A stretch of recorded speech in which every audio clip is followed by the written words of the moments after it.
આજે કહેતા આનંદ થયો કે ભારત સરકારના એ નેતૃત્વમાં અને એમાં ગુજરાતના પનોતા પુત્ર આપણા સૌના એક પ્રસન્ન થઈ જવાય એવો એક વ્યક્તિત્વ એટલે પીએમ નરેન્દ્રભાઈ મોદી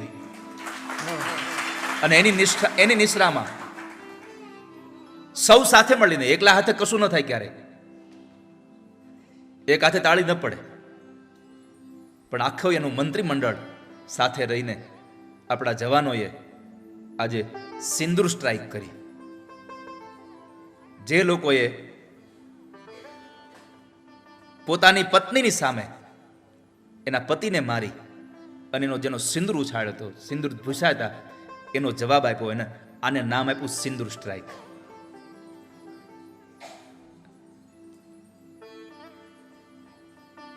જે થઈ રહ્યું છે સારું થઈ રહ્યું છે. તો આજે જેમ હનુમાનજી મહારાજે અહીંયા આવી પરાક્રમ કર્યું, આપણે અહીંયા એના પરાક્રમની કથા કરવા બેઠા. હનુમાનજીની પરાક્રમની કથા આવીને પહેલા આપણી ભારત સરકારે પરાક્રમ કરી દીધું.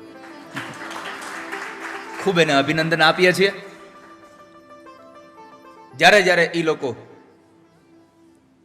ઈંટનો ઘા કરે ત્યારે ત્યારે પથ્થર હામો ફેંકી દેવો.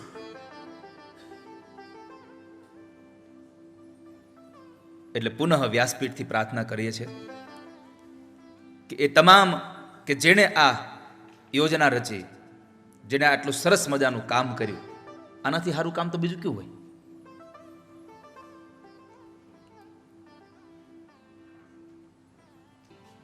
વાલા ભક્તજનો, બસ આપણે ભગવાનને એટલી પ્રાર્થના કરીએ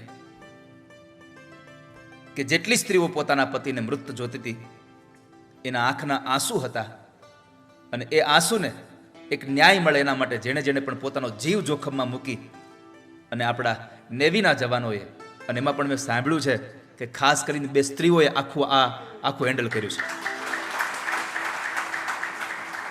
ભારત વર્ષની સ્ત્રીઓએ આ કાર્ય કર્યું છે.